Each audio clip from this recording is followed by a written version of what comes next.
Let me just play those extracted notes.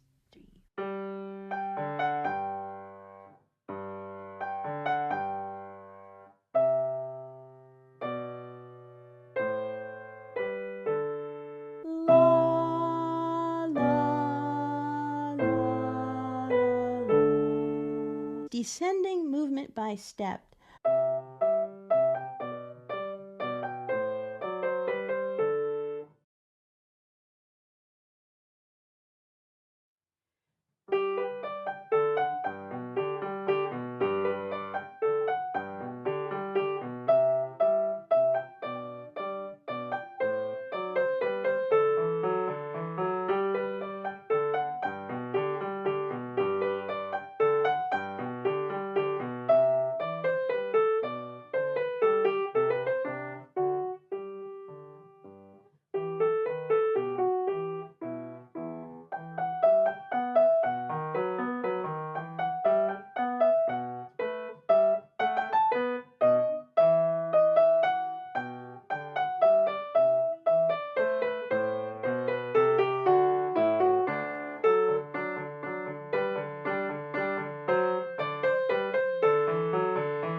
Well, hi there, it's me, Penny. Welcome back to my practice room.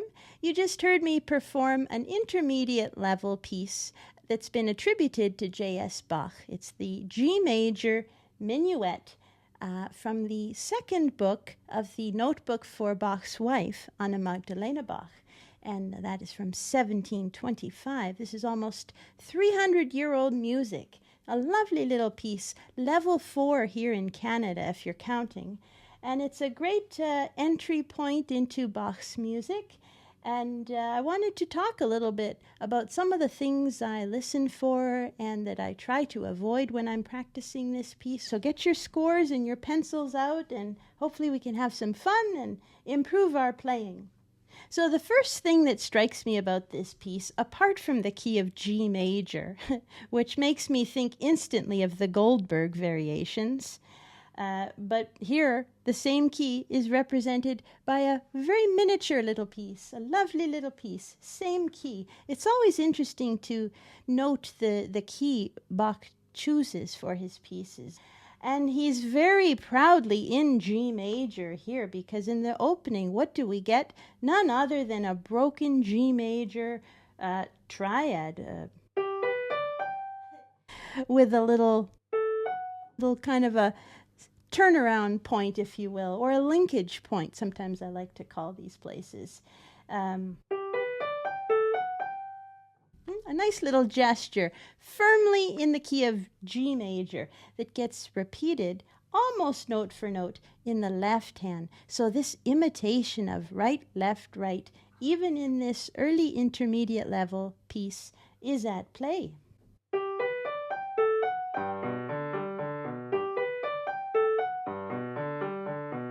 Right? So those first 4 bars are really just like a little ping pong match, right, left, of this broken G major chord. So try to listen for that. But the thing that's challenging here, especially if you're fairly new to playing, is that we tend to get some rocks on the road and bumps in our articulation, which can sound a little bit like this.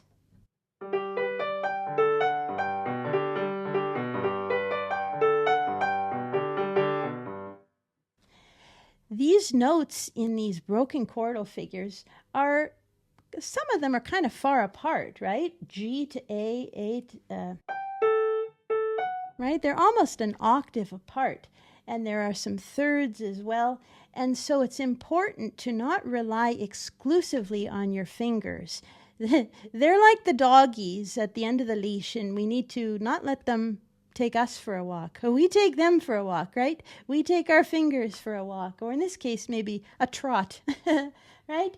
So to avoid those bumps, if you want to call them, it helps to keep your fingers a little bit curved and to just scoop from side to side. If it goes up, scoop to one side. If it goes down, scoop to the other side. And that can help to eliminate those bumps so that we get this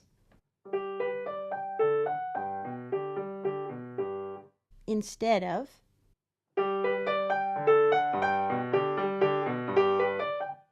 please don't expect it to be instantly cleaned, when you are cleaning a new house or something, it takes many times wiping things to get them nice and spotless. It's the same thing with developing our technique. But at the end of the day, if you hear it clearly and cleanly with good expression and roundedness and no bumps and corners, then the fingers will find a way. Now this piece, we hear that broken chordal figure throughout. In the first 4 bars, we get it also measure 9 through 13, and then at some points later on. If you're learning this piece from scratch right now, it would be a good idea to break it into sections. And you could do that for the first 16 bars, which is the A section. Learn it hand separate for a couple of weeks at least, I would think, if you're new to this. And then you can look at another section, that's the B section, measure 17 to 32.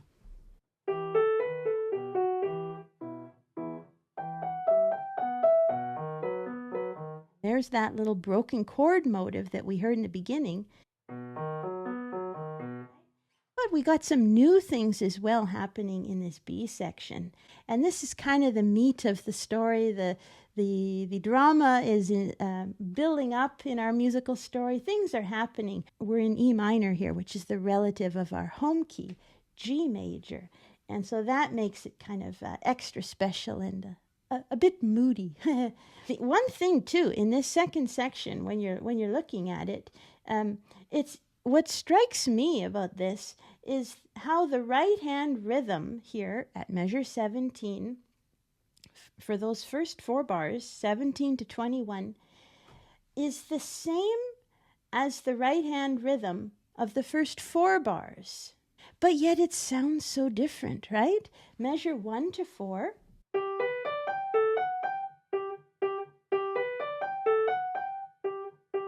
And measure 17, exactly the same rhythm, but the notes are moving in different intervals, different directions. Sounds totally new, right? We get this.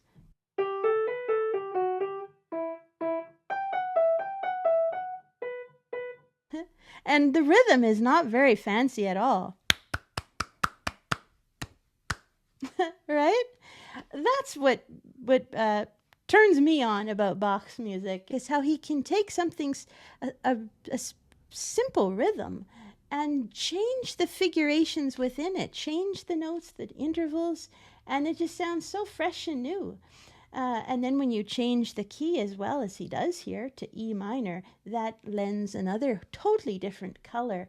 And that's why it's so useful when you're learning a piece to break it up into sections, because if we bite off more than we can chew, then we don't get to taste, and we need to let our ears taste. So these are things that I'm tasting as I go.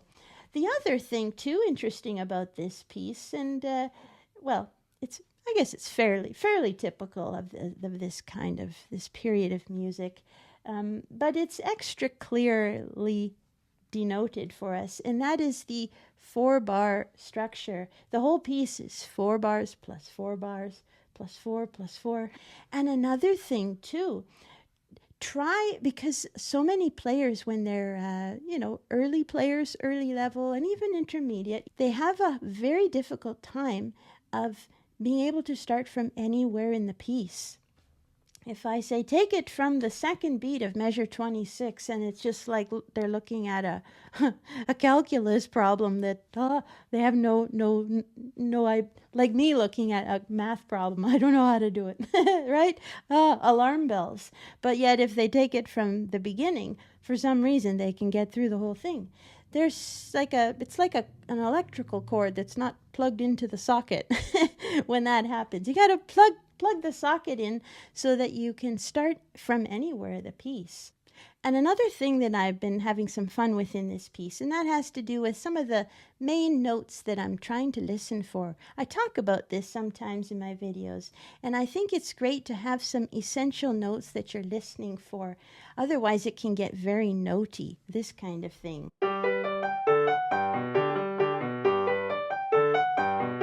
Where every single note is played with equal force and no color, and it's a little bit cold to my ears.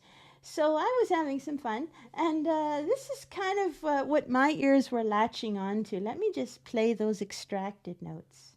1, 2, 3, 1, 2, 3.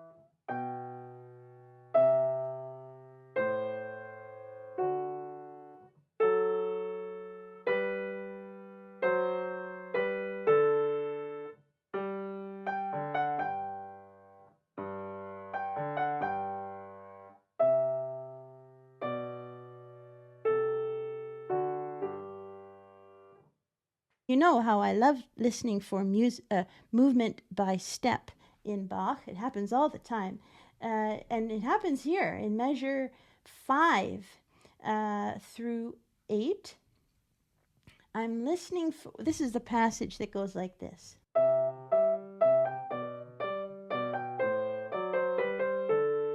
Right?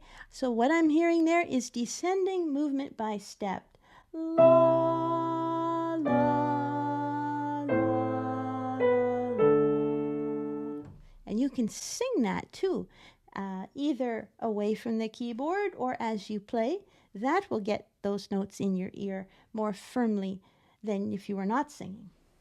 La, la, la, la. And then we get to our B section.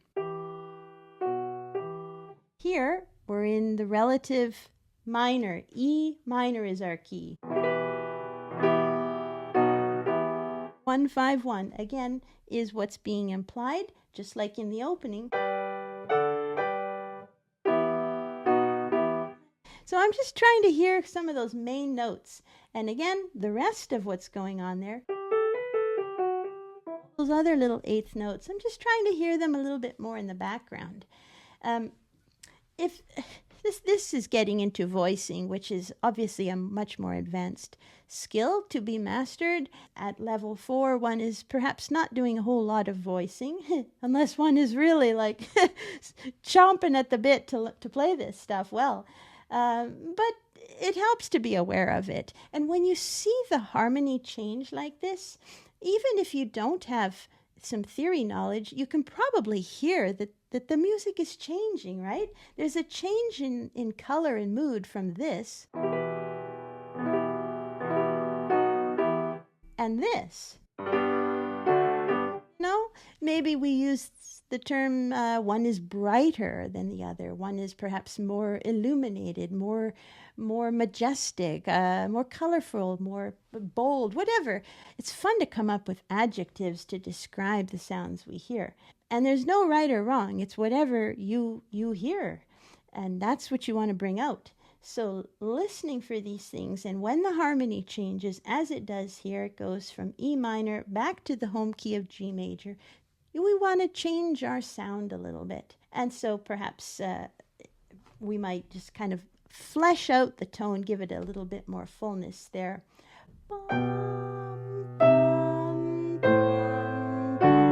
I like to kind of open my sound up a little bit through there.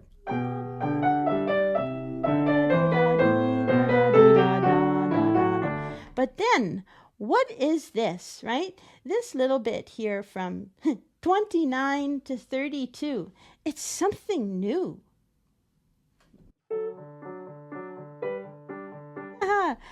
We didn't have that anywhere in the piece so far. This little quasi-Alberti bass figures in the left hand, but still, if we extract out the main notes, for me anyway, I think that those three bars anyway, 29, 30, and 31, are just ascending up by step.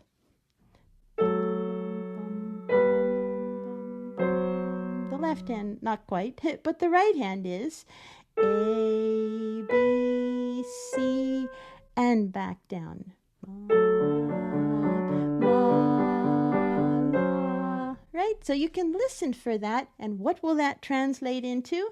Hearing those stepwise notes, A, B, C, and giving less to the repeated note D's,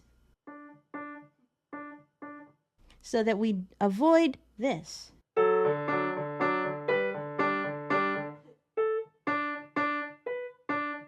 That's a very heavy thumb. It's very unattractive. You want to lighten up your thumb, listen for those downbeats. That's the thing too. Oftentimes these notes that are moving by step, which I like to hear and bring out, they happen to be on a strong beat, often a downbeat. And so that's, again, why counting out loud, feeling the rhythm in your body can help.